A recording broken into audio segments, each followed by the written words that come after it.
सुप्रभात बच्चों। पिछले वीडियो में मैंने आपको अयोध्या सिंह उपाध्याय हरिवध कृत पवनदूतिका के 17 पद्यांश पढ़ा दिए थे। अब 18वां मैं पढ़ाऊंगी। ध्यानपूर्वक उसकी व्याख्या सुनेंगे और अपनी नोटबुक पर नोट करेंगे।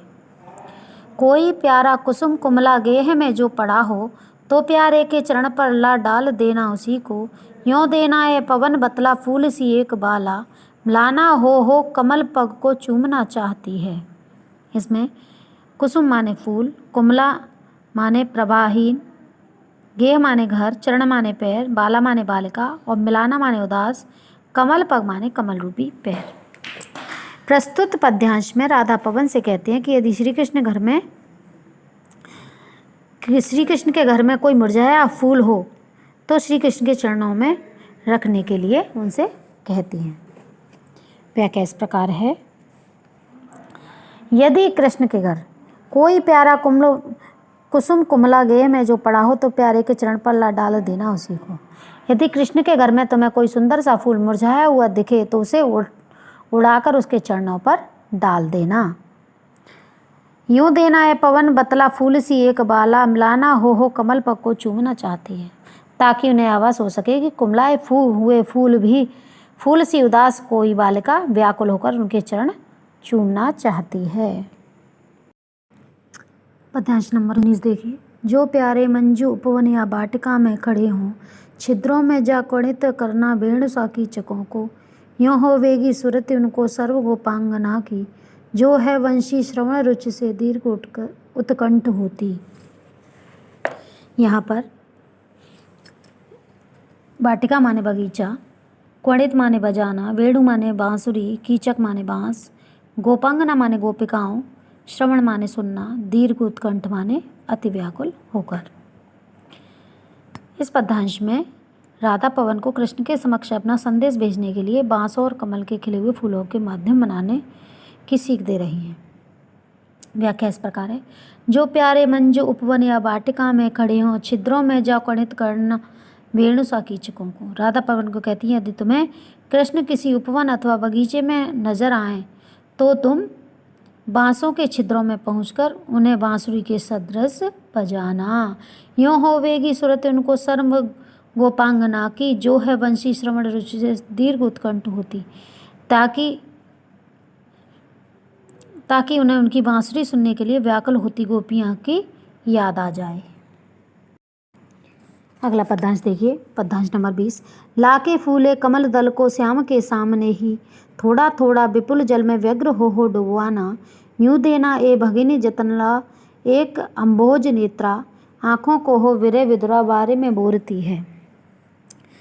यहाँ व्यग्र माने व्याकुल, भगिनी माने बहन, जतलाना माने बताना, अम्भोज नेत्रा माने कमल के समान नेत्र वाली, वारी माने जल और वोरना माने डुबोना। अब आगे राधिका क्या कह रही हैं। लाके फूले कमल दल को श्याम के सामने ही, थोड़ा थोड़ा विपुल जल में व्यग्र हो डुबाना।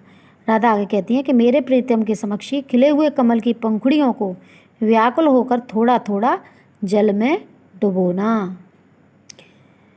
यूं देना है भगनी जतला एक अम्भोज नेत्रा, आँखों को ही विरह विधुरा बारे में बोरती है, ताकि हे बहन यदि कृष्ण को इसका आभास हो जाए कि कमल नेत्रों वाली राधा वियोग में व्यथित होकर अपने नेत्रों को आंसुओं में डुबाए रखती हैं, अर्थात दिन रात रोती रहती हैं।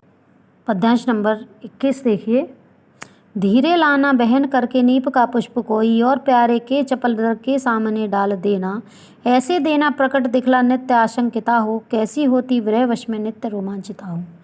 वहन माने उठाना, नीप माने कदम, चपल माने चंचल, द्रग माने आँख, नित्य माने सदा, आशंकिता माने आशाओं संदेशों से परिपूर्ण, विरहवश माने वियोग के अधीन। इस पद्यांश में राधा पवन को कदम्ब के पुष्प और वृक्ष के पत्ते के माध्यम से अपना संदेश सुनाने की विधियां बता रही हैं। राधा पवन दूसरे से कह रही हैं, क्या कह रही हैं। धीरे लाना बहन के नीप का पुष्प कोई, धीरे से मेरे प्रियतम यानी मेरे प्रियतम श्री कृष्ण की चंचल आँखों के सामने धीरे से कदम्ब का फूल रख देना, और प्यारे के चपल द्रग के सामने डाल देना, यानी कि उनकी आँखों के सामने डाल देना। ऐसे देना प्रकट दिखला नित्य आशंकिता हो, वो कैसी होती विरहवश में नित्य रोमांचिता हूँ, जिससे यह प्रकट हो सके कि उनके वियोग में प्रतिदिन किस प्रकार आशंकाओं से घिरी रहती हूँ और मिलन की आस में कदम के फूल जैसी पुनः पुनः रोमांचित हो उठती हूँ।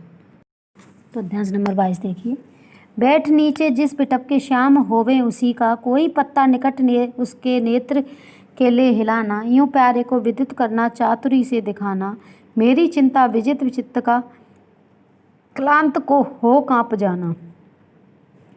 इसमें वृक्ष के पत्ते के माध्यम से संदेश सुना रही हैं, सुनाने की विधियां बता रही हैं। तो हे दूतिका, राधिका कह रही हैं कि हे दूतिका, तुम क्या कहोगी कि बैठ नीचे जिस बिटप के श्याम होवे उसी का, यानी जिस पेड़ के नीचे कृष्ण बैठे हों तुम उसी पेड़ का कोई पत्ता निकट उनके नेत्र के लिए हिलाना, उसी का पत्ता उनकी आंखों के समक्ष लाकर हिलाना, यूं प्यारे को विदित करना, चातुरी से दिखाना और पत्ते को चतुराई पूर्वक हिलाकर तुम मेरे प्रीतम को उस बात से अवगत करा देना, मेरे चिंता विजित चित्त का क्लांत हो कांप जाना, कि चिंता ने मेरे हृदय पर विजय पाकर मुझे किस प्रकार थका दिया, अर्थात प्रिय के वियोग में वे प्रत्येक क्षण उन्हीं के विषय में चिंतित रहती हैं।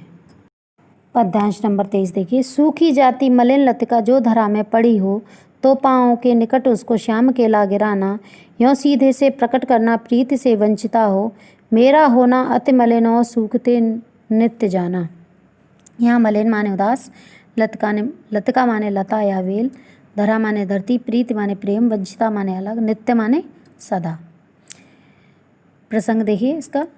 राधा श्री कृष्ण के पास पवन को दूत के रूप में भेजने से पहले उसको समझा रही हैं कि तुम मथुरा की भूमि पर पड़ी हुई मलिन लतिका के माध्यम से उनके प्रिय को उनकी प्रेमिका की स्थिति का आभास करा देना। क्या कह रही हैं राधा? राधा पवन से कहती हैं, सूखी जाती मलिन लतिका जो धरा में पड़ी हो, तो पाँव के निकट उसको श्याम केला गिरा देना। राधा कहती हैं कि यदि मथुरा की भूमि पर तुम्हें कोई मुरझाई हुई लता दिखाई दे तो उसे कृष्ण के पैरों के पास ले जाकर गिरा देना। यूं सीधे से प्रकट करना प्रीति से वंचिता हो, मेरा होना अति मलिनो सूखते नित्य जाना। इस प्रकार उनके समक्ष स्पष्ट रूप से यह प्रकट कर देना कि प्रेमहीन रहकर मैं भी उसी लतिका की तरह मुरझाकर सदा सूखते जा रही हूँ। पद्यांश नंबर 24 देखिए।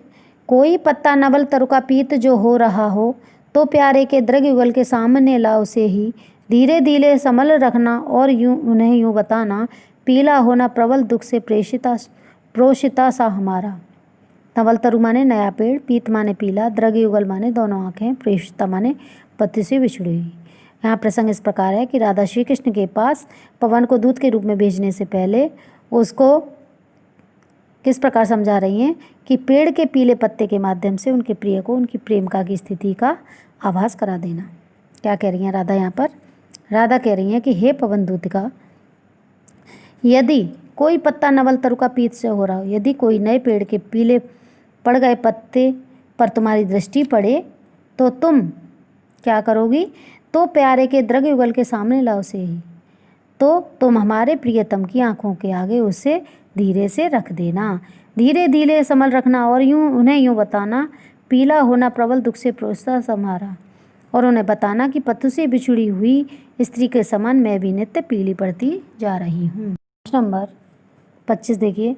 यूँ प्यारे को विदित करके सर्व मेरी व्यथाएं धीरे धीरे वहन करके पाँव की धूले लाना, थोड़ी सी भी चरण रज जो ला न देगी हमें तू, हाँ कैसे हो व्यथित चित्त को बोध में दे सकूंगी। शब्दार्थ देख लिए। विदित माने अवगत कराना, सर्व माने सभी, धूल माने धूल, चरण रज माने पैर की धूल, व्यथित माने दुखी, चित्त को बोध यानी मन को समझाना। प्रस्तुत पद्यांश में राधा पवन से कहती हैं कि वे कृष्ण के पास जाकर उनकी चरण की धूल ले आए। व्याख्या इस प्रकार है।